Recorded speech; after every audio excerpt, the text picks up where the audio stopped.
Amen. Praise God. Okay, let's get the house in order. Everyone be seated, notebooks ready, pen posed and poised, ears flapping, ready to hear.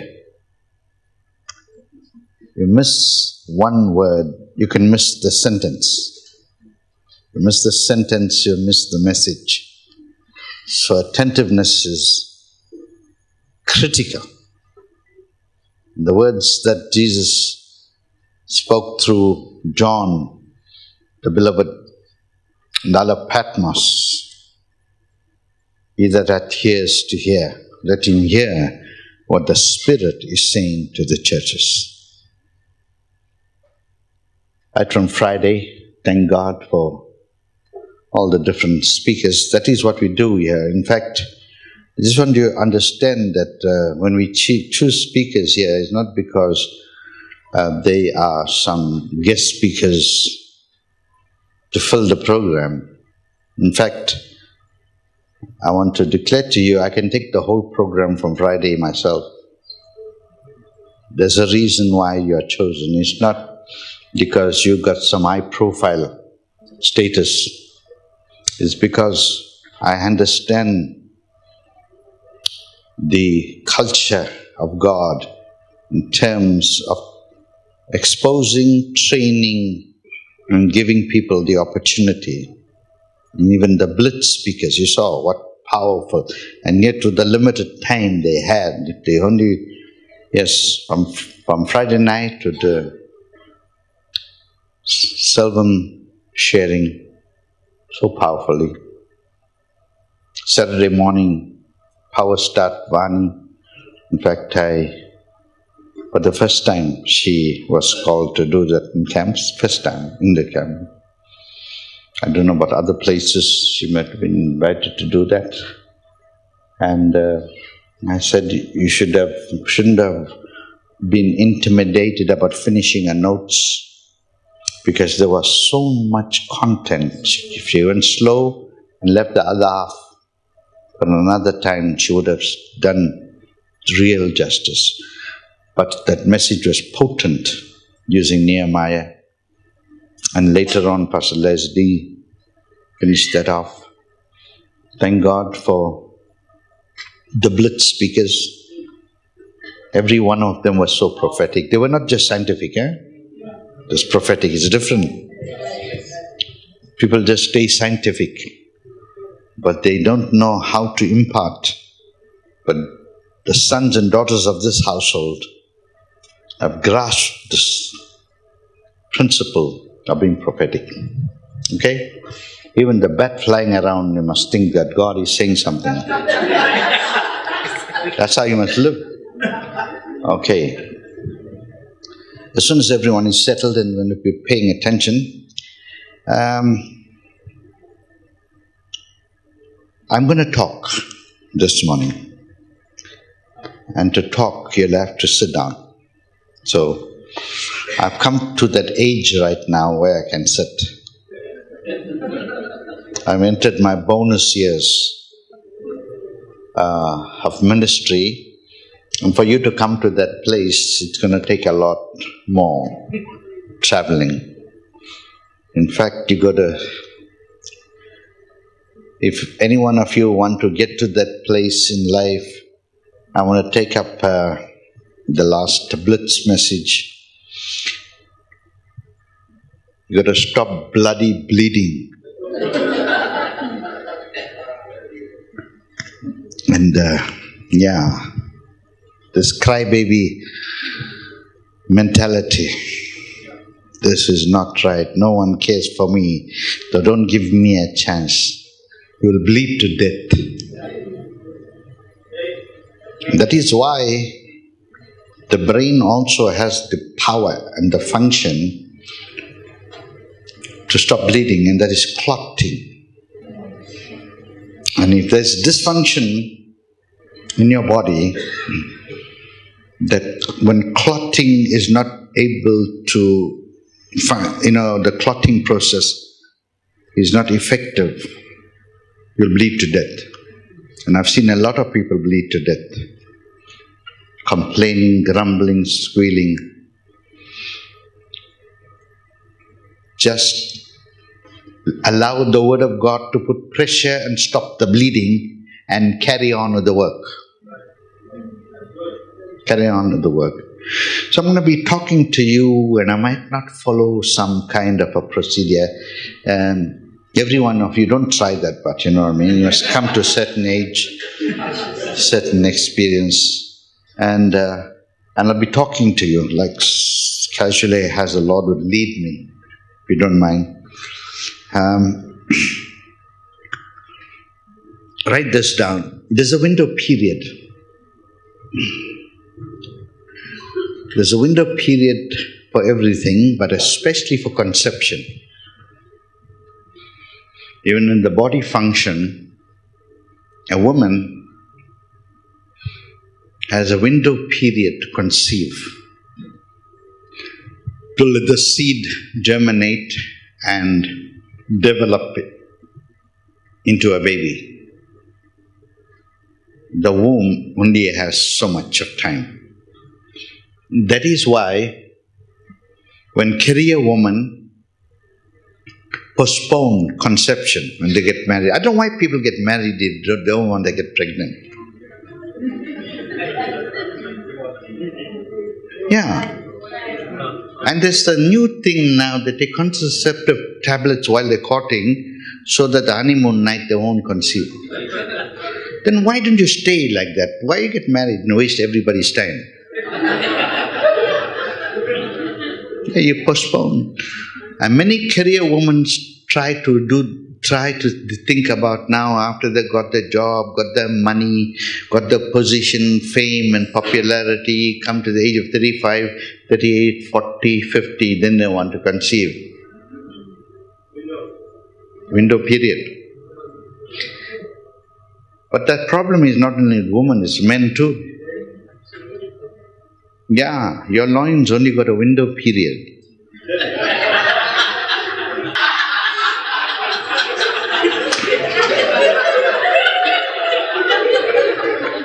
In ministry, it's the same thing.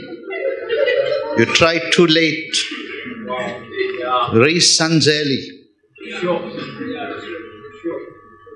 And, Pastor Trevor, I'm enjoying almost 6th century spiritual children. 6th generation son. I'm seeing them. In this camp, some of them are 4th generation spiritual children. 4th generation. And they are the ones who have been doing blitz and other things. So you got to start early. Don't get caught up. Really speaking, that in the natural, when you become a father, the first time you become a father, your whole character changes. Because before that you was a bachelor, you know what I mean? And when you go to the mall, when you look at the shop windows, you think about yourself. How that shoes will suit your suit. You know what I mean? But when you become a father, you go to the window shopping for your son. Changes your whole demeanor. Same thing with women. Although not everyone, but I'm talking about genuine mothers. They forget about themselves. Yeah, they no more going shopping for jewelry and this latest outfits and so forth. Because a mother's instinct is, this outfit for my daughter. It's different. Same thing spiritually. If you're a young leader growing up, you come to the place of maturity, you think of the next generation. I'm sitting here like I'm thinking, and I'm thinking of Jacob, whose name changed to Israel, on his deathbed, prophesying over his sons and grandsons. That's what I feel like right now. To come to that place, to come to that place, it's going to be the principle of setting your house in order. It's going to take a mind that has been empowered by the Word of God. You got to learn to stay in the shadows. There's the latest carnal, secular thing that is going around. How long will it be under the shadow of your spiritual father? And yet, that shadow is a place of safety, the place of protection. God Himself says, and the psalmist says, under the shadow of the Almighty. So don't run out of the shadow of the wings before your time. Always remember the word, you must be sent. Don't just went doing your own thing. And I've seen disaster in many people who just run away doing their own thing. And pride and ego has overtaken them. So listen to me, you are future leaders, some of you here. Some of you are younger leaders already in the ministry. Pay careful attention to these words. So it's not going to follow a kind of a hermeneutic or homiletic pattern. I'm just going to speak to you. By the way, is Sister Savvy Leslie's wife here? Good, I'm so glad you're guarding her there. She fell and hurt herself last night. But I never heard whimpering and crying and, feeling sorry for herself.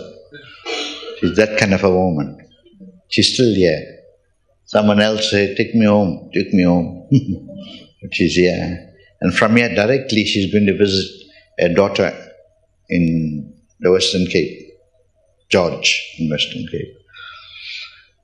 So this morning, just pay careful attention as I will speak and take notes, write them down. And although there is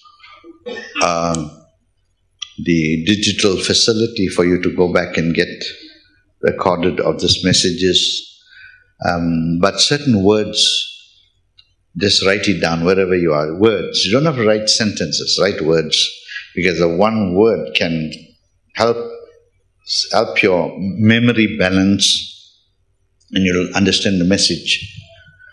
And so our theme was set your house in order.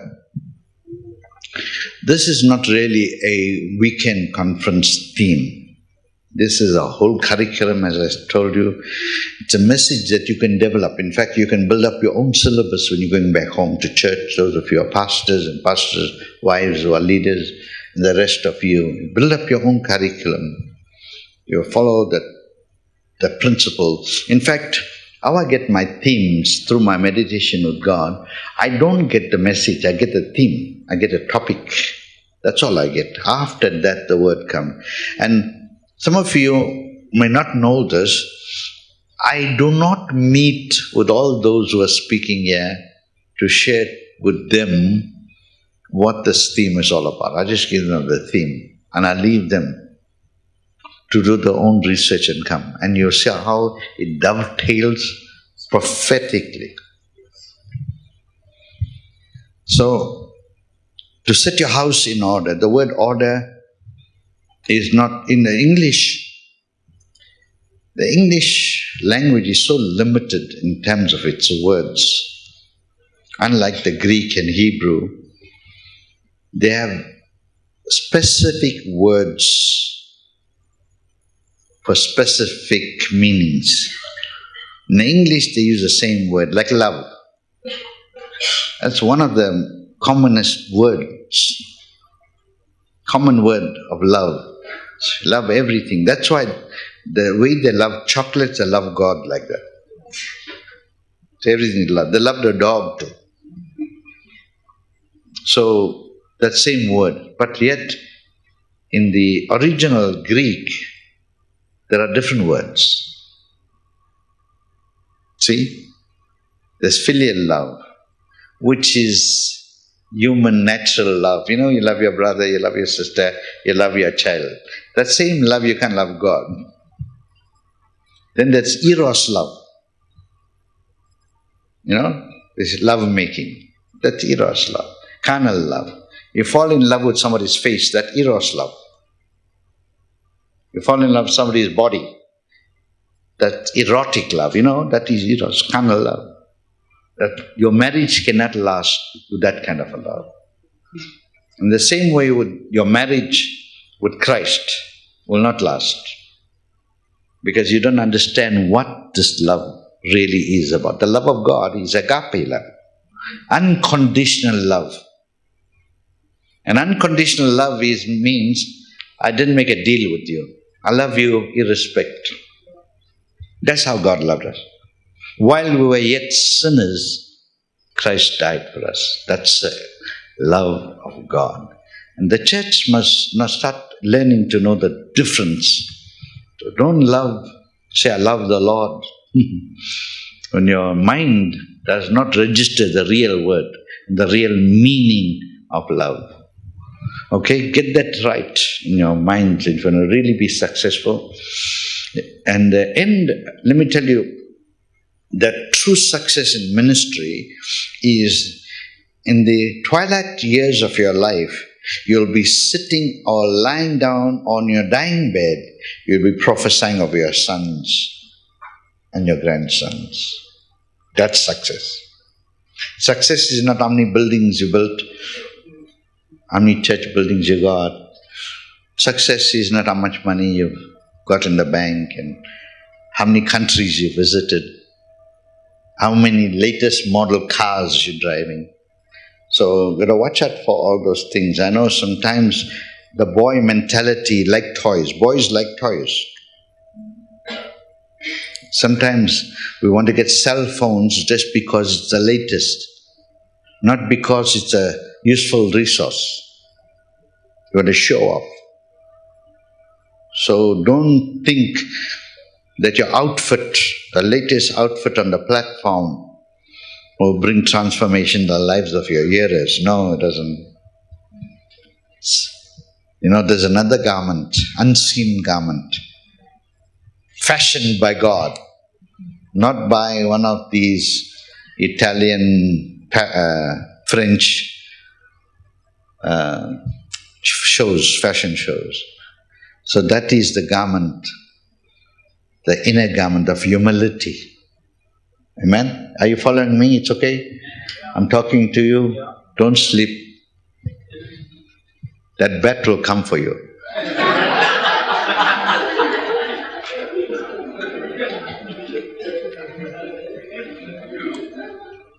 So in dealing with this message, this prophetic message of getting things in order, my phone was there. I just thought of quickly also, I have given you the meaning of order. By the way, order is the opposite of chaos and confusion. That's what order means. And also the word order is used for other things. Like, you know, when you go to Burger King, you know, you order. Or the speaker of the house say, order in the... But there, it is an accurate word. But although the people, they don't understand that.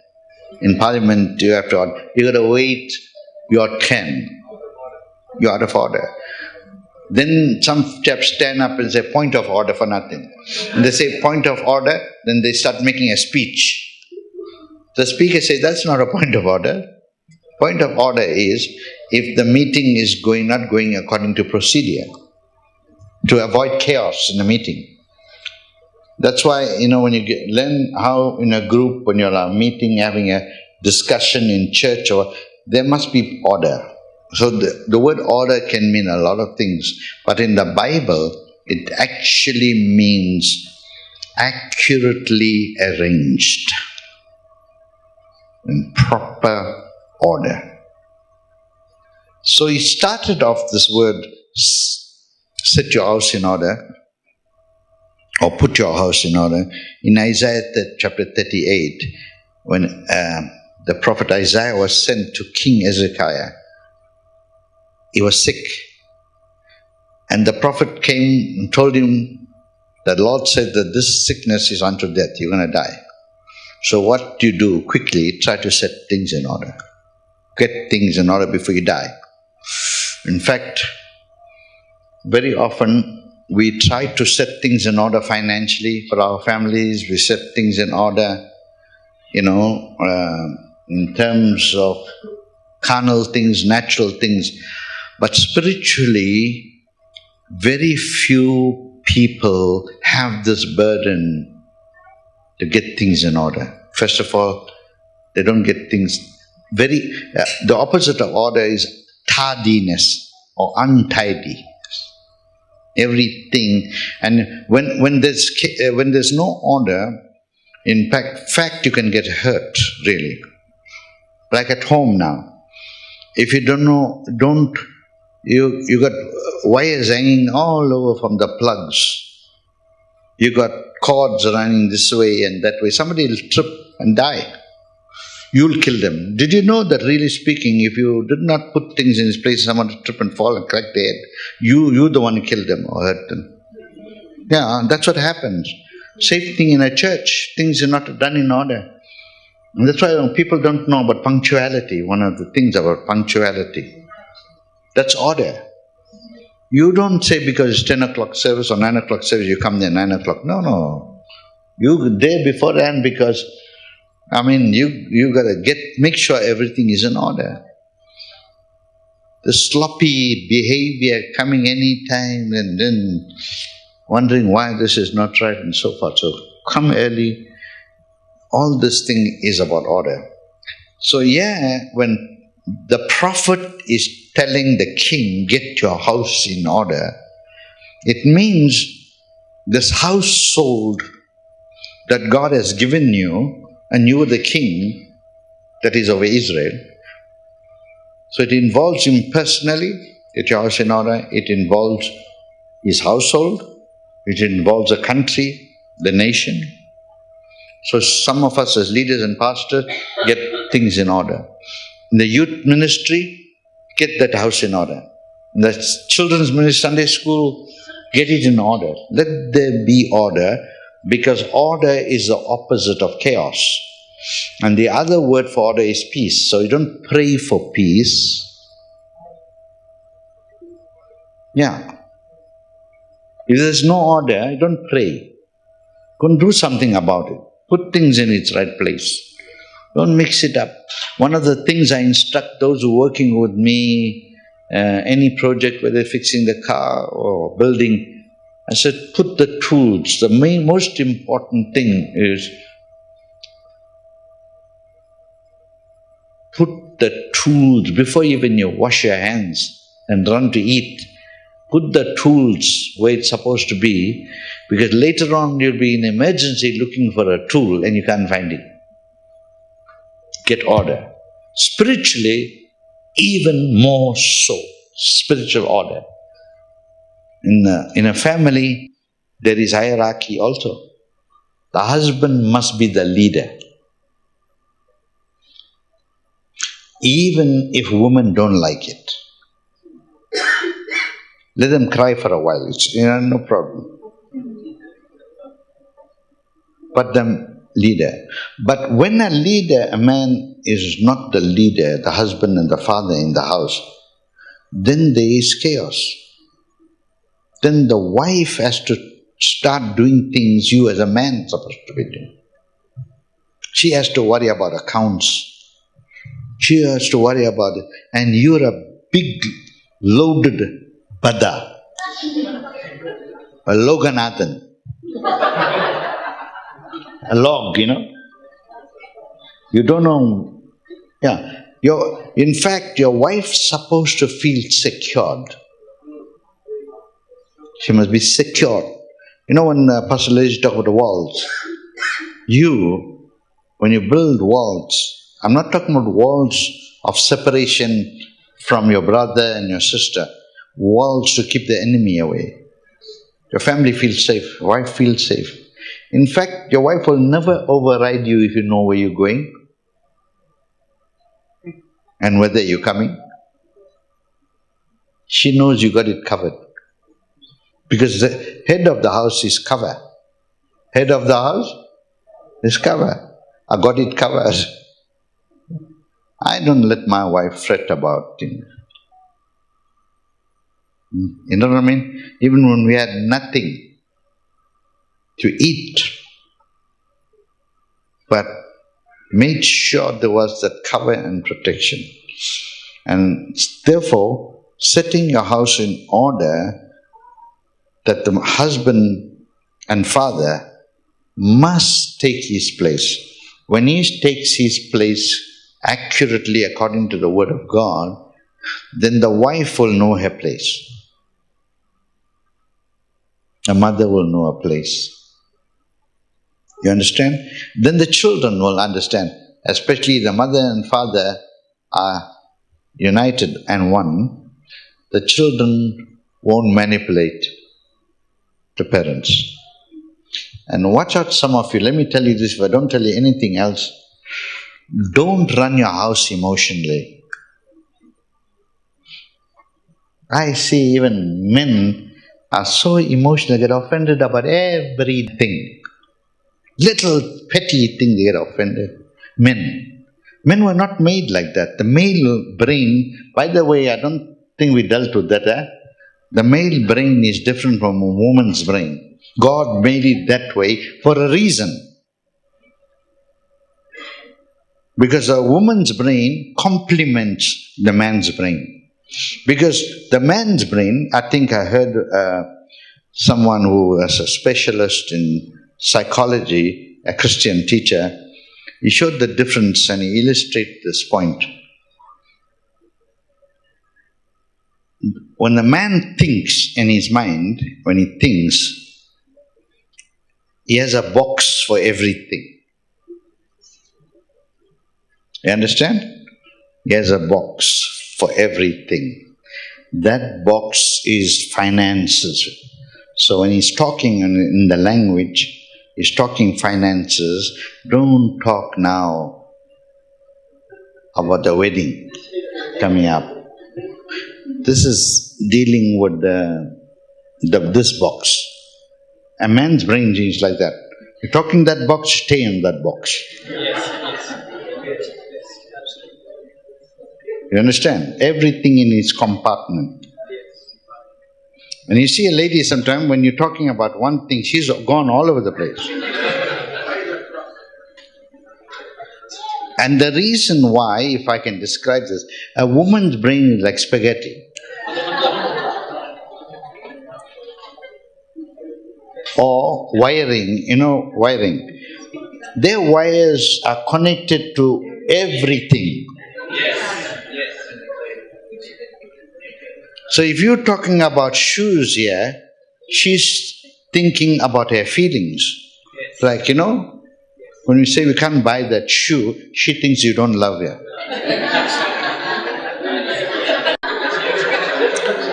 And in a conversation, a man, you got to talk this box.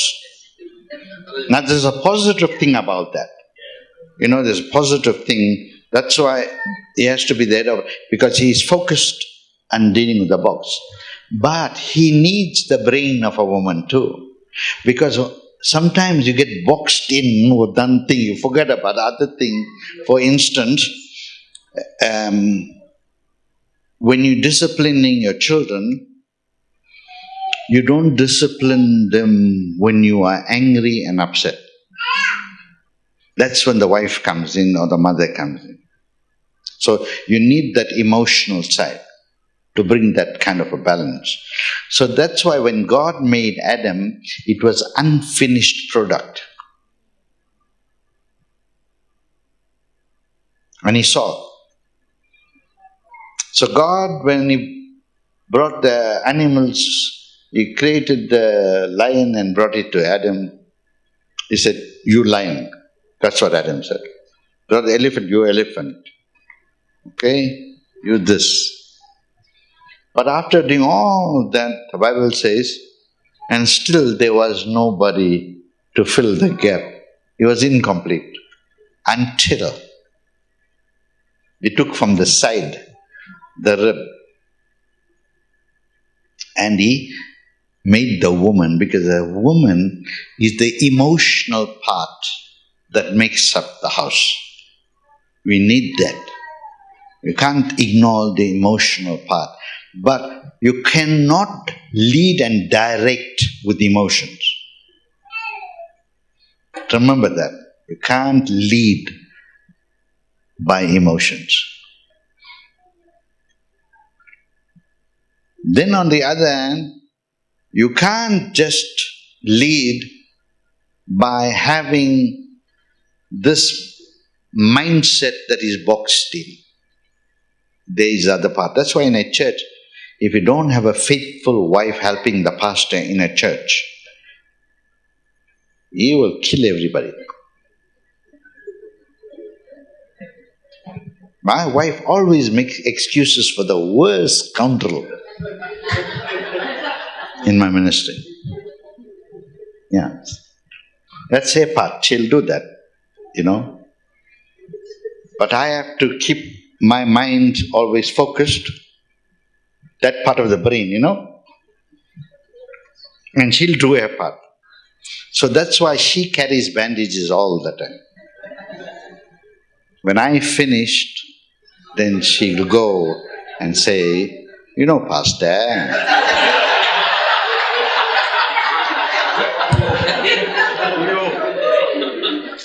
So it's important to have a wife. In fact, if you're not married, you can't really run a good church. I want to say this. Yeah, you can't, really. You can try and do certain things only.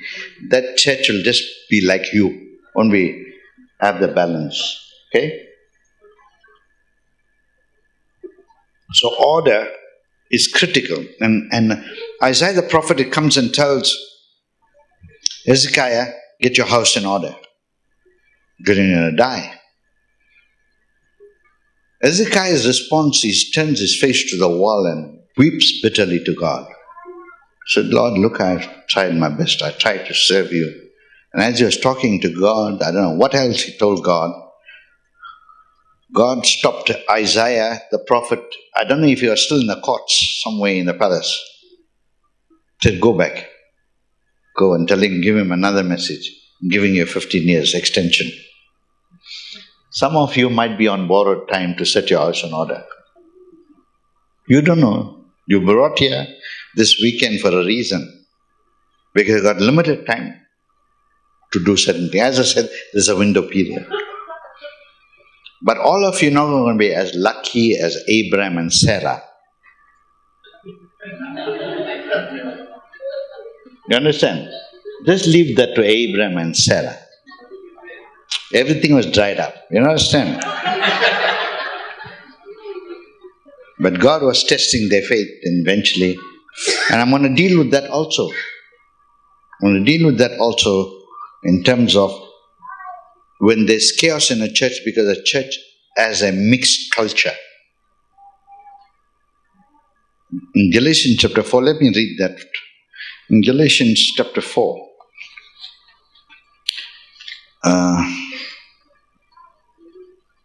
you see, as I said now, my notes, I wanted to talk to you, but I just want to make sure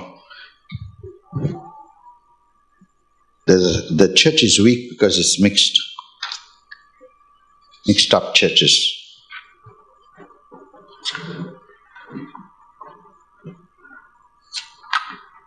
Galatians chapter 4. I think very important principle. Let me share that with you, okay? In terms of order. The Apostle Paul saying from verse number 1, I'm saying what I am saying. Whenever Paul speaks like that, what I am saying is trying to repeat what he said before.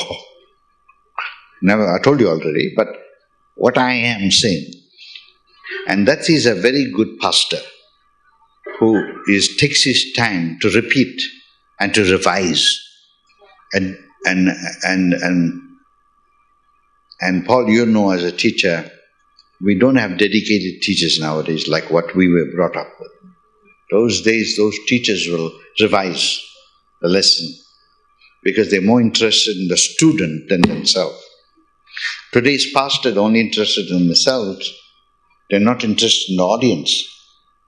But you got to revise. So Paul is like that. He says, what I am saying is that as long as the heir is a child, you got that? He is no different from a slave or a servant. Although this child owns the whole estate. Because there's a will made out for the child. And that's why one of the things that happens in a will is they will become beneficiaries only at a certain age. You can't let this will be activated any time in the child's life. You've got to wait till 18 or 21.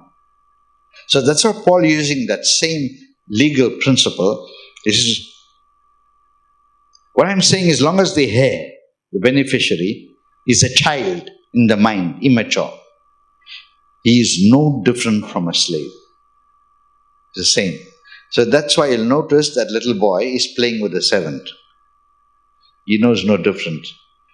The servant knows nothing. The servant is not going to inherit anything. You understand, the slave is on another level altogether. But the child of the house, the son of the father, as long as he is a child and immature, is just like a slave who knows nothing. He is not going to get anything. Even though he owns everything, he still acts like a slave in his mind. He is subject to guardians and trustees until the time set by his father. And our churches are like that. Those who are supposed to be beneficiaries of the Heavenly Father are still like slaves. Their mind is like slaves. They don't understand the privilege. And that is what is happening in the church today. There is the slave mentality in most people. That's why they have to have people guarding them all the time. Children in their minds. When you're a child in your mind, you heard some people say, don't treat me like a child. You heard that very often. Don't treat me like a child. Then my responsibility will be, then don't behave like a child. If you don't want anybody to treat you like a child. See, when you behave in a certain way, irresponsible, for instance, you're saying you are 16 years now, things have happened, you've got body changes and hormones and all are creeping in on you. But you're thinking now, your body and your mind is not corresponding. Body is developed, the mind is still immature. So why are you so reckless? Why are you so reckless? So when you correct you certain time, you must come back home or something like that. You're supposed to be telling your parents, don't worry about me, I'm okay, I've got it right. You don't have to have any fear. That kind of confidence you give our parents, they won't worry. But you can see that your dress and underwear are thrown all over the place and you're rushing somewhere. When you come back, you'll come back naked. Because you know why? You're 16 or 17, the brain is not registering that age. That's why don't celebrate birthdays too quickly. You understand? You're exposing yourself really. You're going to have 21st birthday party for yourself, claiming, but you can't tie your pants properly. So, you know what I mean? Your birth certificate and your behavior must match. The same thing spiritually. Some pastors have this attitude, they don't want to be under cover. They don't want to be under supervision. They want to do their own thing. The time is now to go and do their own things. But their behavior and attitude does not correspond with their maturity. Then they're going to make blunders. So watch this. In this camp, to set in order. Yeah, Paul is saying, there's an appointed time by his Father. So also, when we were children, we were in slavery under the basic principles of the world. But when the time had fully come, God sent His Son, born of a woman who was under the law, to redeem those under the law, that we might receive the full rights of sons. Because you are sons, God sent the Spirit of the Son into our hearts, the Spirit who calls out, Abba, Father. So you're no longer a slave, but a son. And since you're a son, God has made you also an heir. All right. This story also, Paul illustrates this by giving the story. So quickly now, let's go back to Old Testament. Here's the promise given to Abraham. You are going to be the father of many nations, great nations, and you will get a son. The son of promise. But that son didn't come. They were getting old. Son didn't come. Delay is not denial. That's one of the problems many pastors, young pastors, have suffered from, because things are not going as fast as they want it to. God said He called you and things are going to start happening, but time is going and it's not happening. All other people have overtaken you. Now they're passing you, overtaking you with a Mercedes-Benz car, and you battling with your Toyota Corolla, and you thinking now nothing is happening. And what you do? You do exactly what Sarah and Abraham done. So Sarah, now watch this, write this down. Sarah came up with a bright idea. Watch out for so-called bright ideas. Watch out for innovations. You want things to happen, you innovate it. You don't wait on God. Like marriage, for that matter, young girls who somehow or the other, they're going on in age, but the boy not coming. And every function they go to, family is asking, when are you getting married? Man, when are you getting married? Then what happens? Family members get together and connive.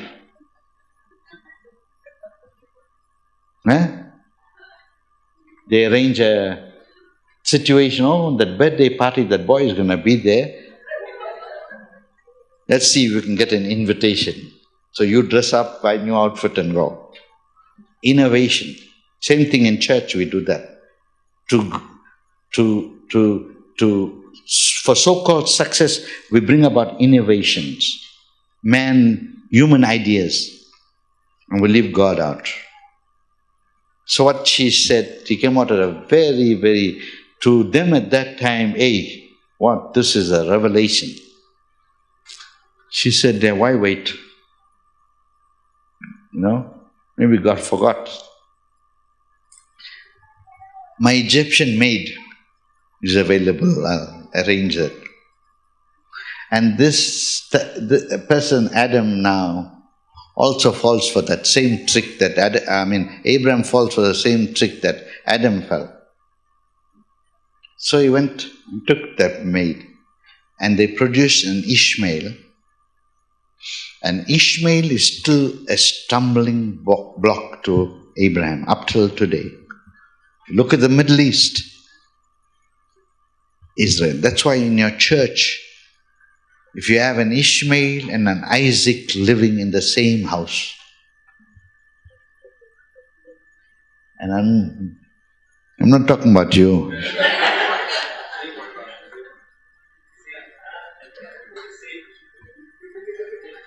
But I don't know, I think we must change your name. In fact, you know what he did? He did a very prophetic thing on Friday. His name is Ishmael. So he took my badge, literally, Isaac. And I took the Ishmael and threw it away somewhere.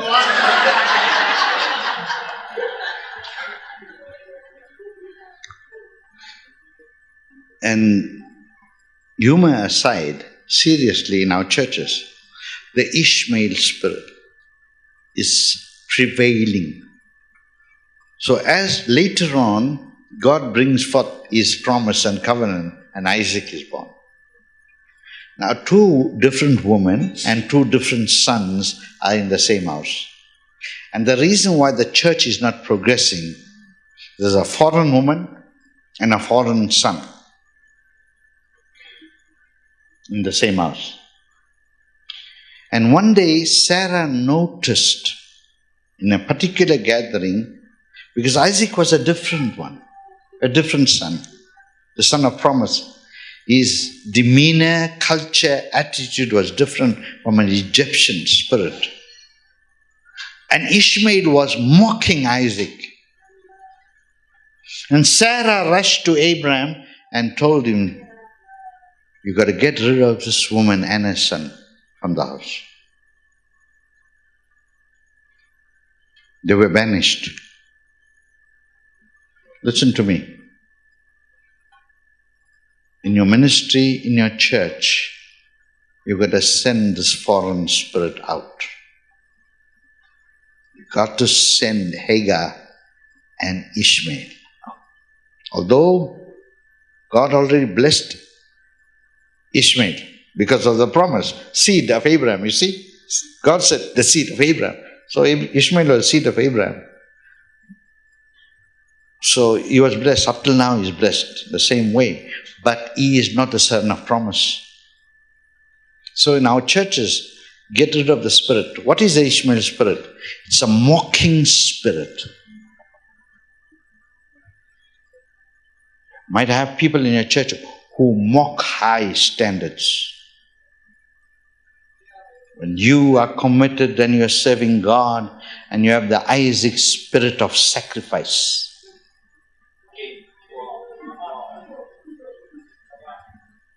When Isaac was taken to Mount Moriah, he said, asked his father, the fire, the wood, but where's the sacrifice? His father told him God will provide, yet knowing. God told him to take his own son. And his son followed the father right to the altar. And the Bible does not tell us or record anything about any struggles. Isaac had a different spirit. I wonder what Ishmael would have done if Abraham was taking him to Mount Moriah.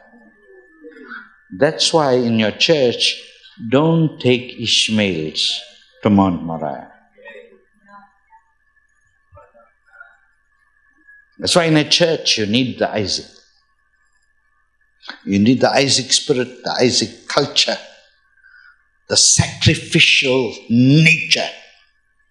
Because Christ is our model and pattern of sacrificial lifestyle. Comes to giving. That's why in a church, the church only flourishes because of the Isaac spirit. Because when there's a need in the church, people turn up. They are there. They are those are the people who stay, come the earliest, leave the latest. You got to understand that there are insensitive sons. These people are foreign sons. They have not yet had the regenerational experience of transformation in their life. They just came into the church because this fella came, he saw a girl in the church, so he's hanging around the church. And you're expecting a lot from him. He's Ishmael. He will mock the standard because he will mock even the girl in the church who's, have you ever had some boy, and I don't know if you experience this, but I had a boyfriend will tell you, every day church, everything church. See, it is the Isaac spirit that keeps you faithful and sacrificial to the house. But it is the Ishmael will mock. What's this? You have to dress modestly. Be like me, man, show everything. That is a Ishmael Spirit. Yeah. Do all kinds of things, just like the world. What you see on that movies and all those things, now you want to look like that. Even though sometimes some of you go and buy outfits because you saw this outfit in the window. But that mannequin in the window, you know, that doll, the size is different there.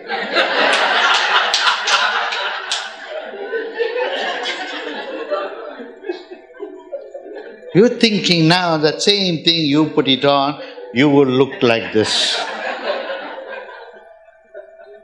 So there's this mocking spirit in our churches. So whenever the standards are raised high, there's the Ishmaels who mock. Because they come from an uncircumcised culture. So the mixed church. So we need to set in order the house.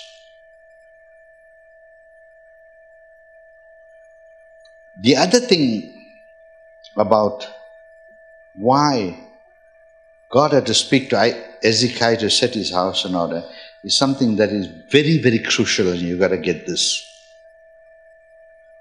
You must remember that the dynasty was cut off in Saul. And God started a new dynasty with David. And because of Saul's disobedience to the word and instruction, he was cut off from the dynasty. The DNA did not follow. In fact, in the New Testament, the blind Bartimaeus would have cried out, Jesus, thou son of Saul. No. What did he say? Thou son of David. And Samuel told Saul, God had plans for you, that your dynasty will never end. It will continue. But because of disobedience, stops right here. Your dynasty is cut off. But David, I think Ezekiel is already 5th generation son. Ezekiel Spirit, still operating.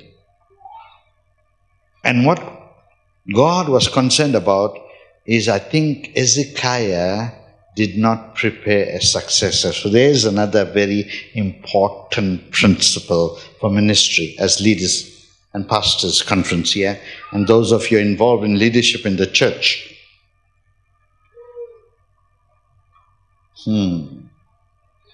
If you don't get this right, you'll never get it right. Okay. So getting your house in order, what does it mean? It means prepare a successor in your life. Not only the pastor must do that, every other leader in the church, if he is the elder, who's going to be the next elder? You must think about it now.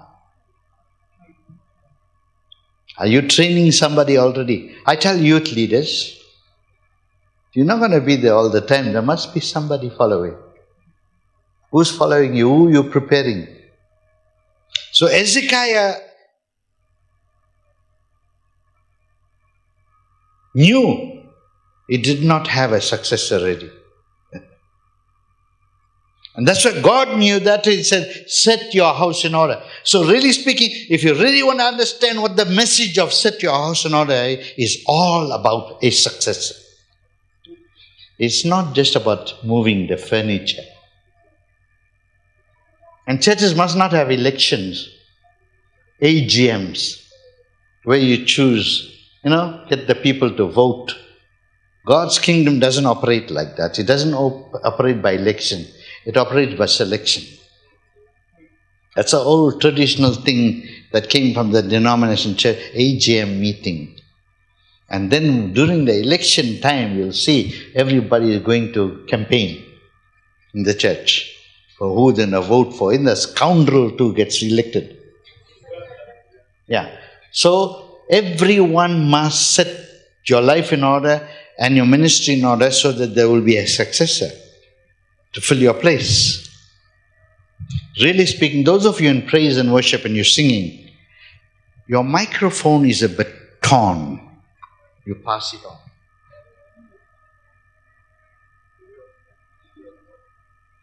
I once went to preach in a church in Cape Town. I saw this old lady, 80 years old lady, playing the piano. Nobody else, no other music. Only this old lady plonking there. So I finished preach. After the message, I came, how are you? I say, see you playing the piano, very, very nice. She says, yeah. You know how long I'm playing? I said, why don't you get one of the young people to come and also learn from you, teach them? She says, me, I'm a foundation member. I've been playing in this church for 50 years. And she says, nobody can play like me. I said, yeah, you're right. They can play better than you. And I'm a young man too, to talk to her like that. I don't know what she thought about what I told her. I was not living in Cape Town, fortunately. So I was gone. But the church, I found out later on,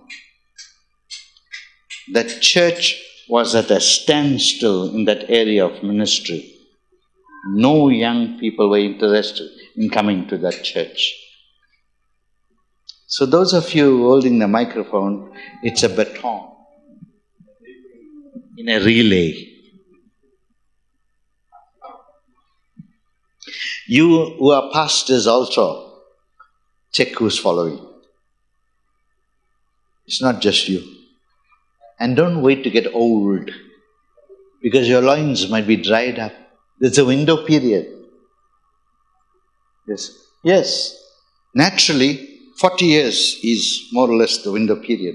By then, you're supposed to have some children. After that, you're going to have problems. You're only going to take a miracle. So therefore, start early. Doesn't matter how old you might be. 20 years old. I had sons. By the way, I was in my 20s when I had spiritual sons. I started then. They are still my sons up till now. Start early. You're a youth leader. Start looking behind. See who's following, who's going to take over. Don't stay there, because it's like a ladder. Some people think if I give somebody else a chance, I'll lose my place. Never.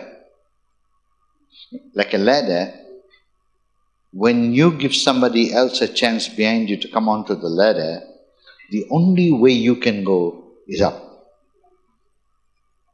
But if you stay there on that rung and nobody comes up behind you, you get stuck on the rung of the ladder for the rest of your life. And we've seen people with the same bulldog face in a church. When you bury them, even the coffin, there's a big bulldog there. No movement, no sons, no legacy, leaving nothing behind.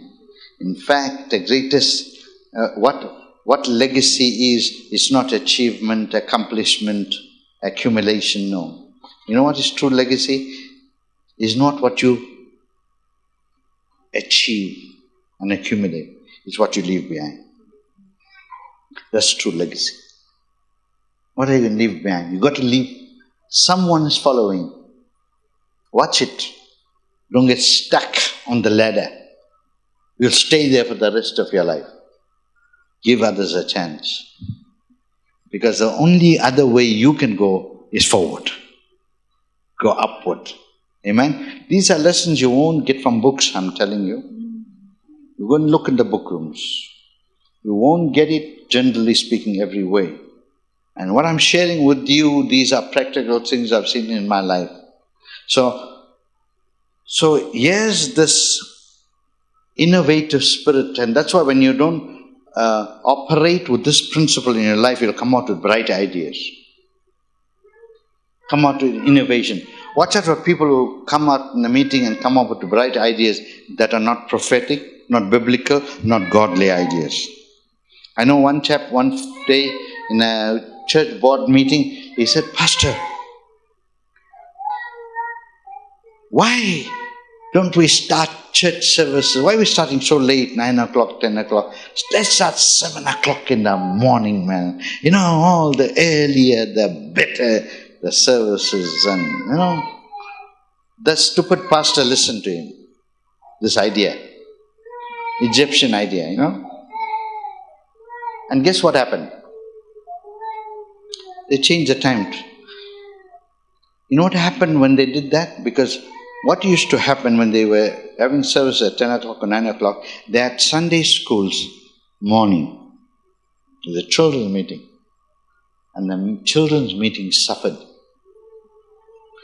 This fellow came out with this idea.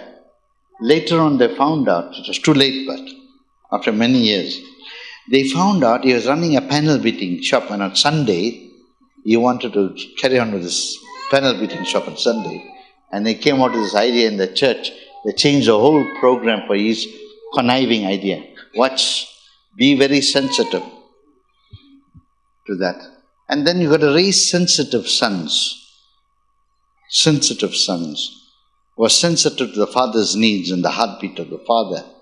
Sensitive sons. I tell people wherever I go many a times, and those of you for the first time hearing me, when I go into the parking lot of a church, before I go into the church, if I go there for the first time, I know all the culprits in the church just by the parking lot. I see how the cars are parked. When the cars are parked, already reversed and facing the gate, you know that these fellows are not committed people. But the ones are parked right inside, don't care who jams them up or something, they know they're stuck. The work is not over, service is not over until all the work is done. Windows are closed and everything is put away. Committed sons. Watch out for those people. They're ready, facing the mall. Ready to run, even before they pronounce a benediction. In fact, they come early, some of them. Why? To find the parking there. There's a big demand for the parking near the gate, to face the gate, to run, to escape. Committed people are sacrificial, Isaac spirit. Committed, go all the way. That is why Abraham, being a wise man, when God spoke to him, he woke up early in the morning. By the way, we don't hear anything about Sarah when Abraham takes Isaac early in the morning. Wife must be still sleeping. You're taking him and going, all day you're going to work with the church. Well, no.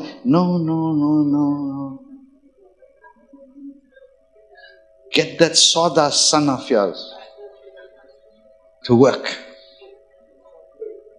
Commitment, high standard of sacrifice.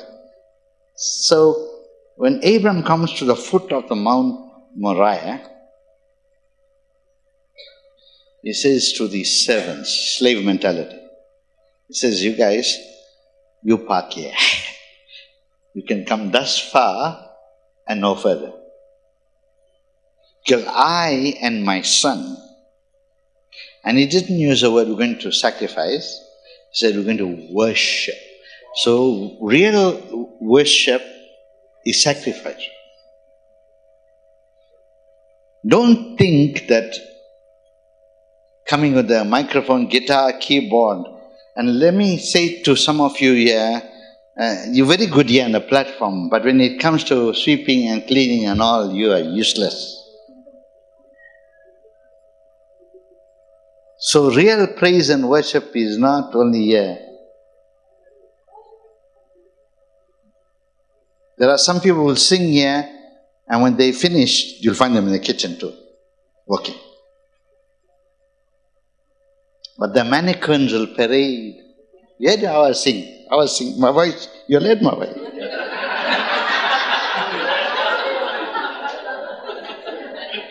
Leave alone sweeping, you don't know even how to hold a broom.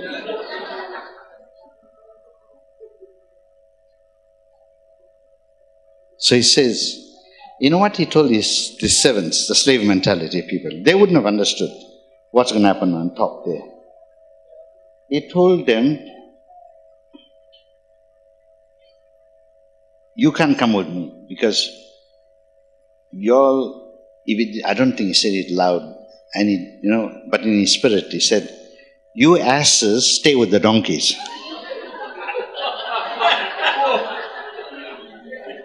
Because you don't understand what's going to happen on top. Because if you come there, you might hinder my commitment to the Word of God. That's why don't take the wrong people with you. And don't get the wrong people to come and work. There are some people, I'll tell you something, they have an art. When there's a work program going on, the ones will be chatting all the time, telling you some jokes, and then telling you about Manchester. Why are you working now? Manchester United, Liverpool, and that guy, how he did that. He's not working. So it's actually drawing your attention away from the work so that everybody will look like on the same pedestal. Conversation. And I had a manager, and he likes talking. He likes talking. Not that he's lazy, but he likes talking. I don't know why, because maybe he's all alone here by himself with the birds and the trees. So whenever we came here, we got only limited time. We got window period. We come from Durban now. We got 1 or 2 days, we got certain work to be done. Now he'll tell us stories. When we start fixing this table, then he'll tell you about 50 years ago, how the table, this machine, that machine. I said, Jeff, just leave all that story out, let's finish his job. And there are people who get in the conversation with you because they're lazy. Then they want you to engage you in the conversation, and they're not interested in the work. That's what happens in church. So watch out for the Ishmael Spirit. Let the Isaac's culture prevail. That's setting your house in order.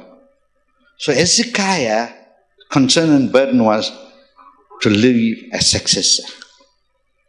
And God gave him 15 more years.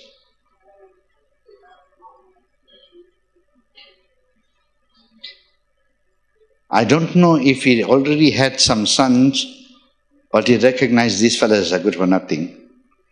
So 15 years mean by that time, that fellow will be a teenager. You understand what I'm saying? So some of you really speaking, watch out. I don't know on what stage you are. I hope it's not too late for you. You'll have to get your sons, sensitive sons, to carry the dynasty, the DNA to the next generation.